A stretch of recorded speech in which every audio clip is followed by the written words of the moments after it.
It's definitely a nationwide problem. We're consuming 99% of the oxycodone in the world, and we're 5% of the world's population. Many call it an epidemic. Prescription drug addiction is growing drastically. Now the federal government is trying to stop the problem.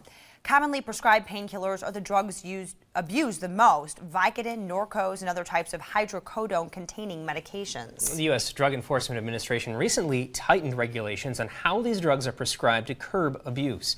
In this special report, 9 and 10 Samantha Radke shows us the rules are causing headaches for some patients and doctors. It is the #1 prescribed drug in the U.S. on 130 million prescriptions a year. Hydrocodone is a potent drug commonly used to manage pain. Vicodin is typically prescribed after wisdom teeth are removed, when you have knee surgery, or for chronic back pain.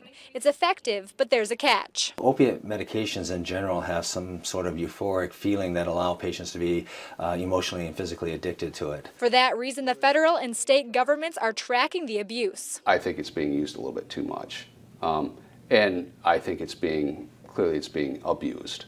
So it's definitely something that from all sides we need to look at this and say, okay, is there a legitimate need for this patient to have it? Last fall, the DEA tightened distribution regulations on hydrocodone medications.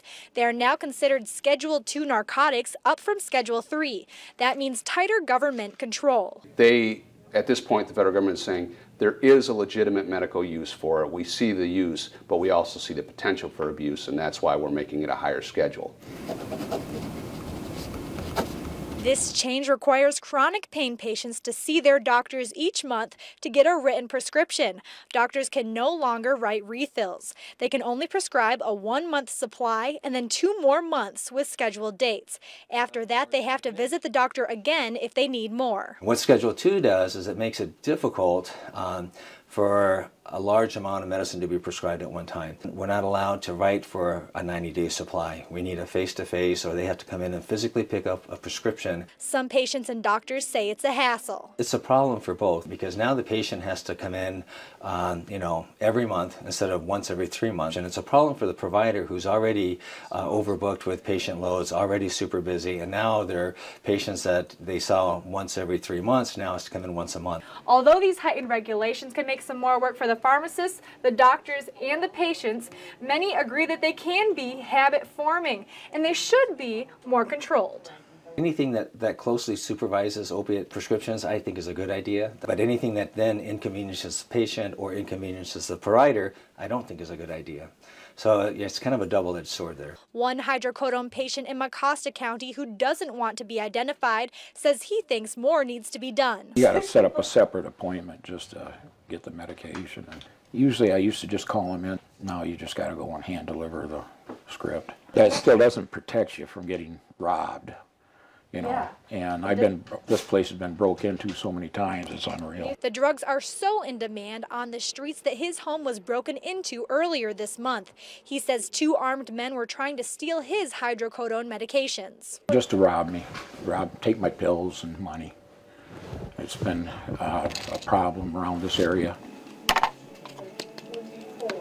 I don't think it's any coincidence that this law came into effect. And in northern Michigan, we've had a great number of pharmacy breaking and enterings, where people are breaking in and stealing these drugs from the pharmacies. So these people are clearly, they want these drugs, and they're going to find a way to get them. Doctors say they do all they can to check patient histories and prescribe carefully, but it's on the patients as well. Many addicts will try to doctor shop, which raises many red flags for physicians. It's worrisome that they're addicted. It's worrisome that they're doing something illegal with them, potentially selling them. It remains to be seen if the new rule will do anything to curb addiction to painkillers. It'll take a while to find out after you collect some data to see if it truly is helping. Its idea is good. They did this to Oxycontin years back, and they found that younger teenagers were less apt to abuse this. So this just helps make sure legitimate users get it and keep it out of the hand of the people who are diverting it to another source. Reporting for 9 and 10 News at 6, I'm Samantha Radke. And you can dispose of any unused prescriptions at safe drop locations at many police departments and pharmacies.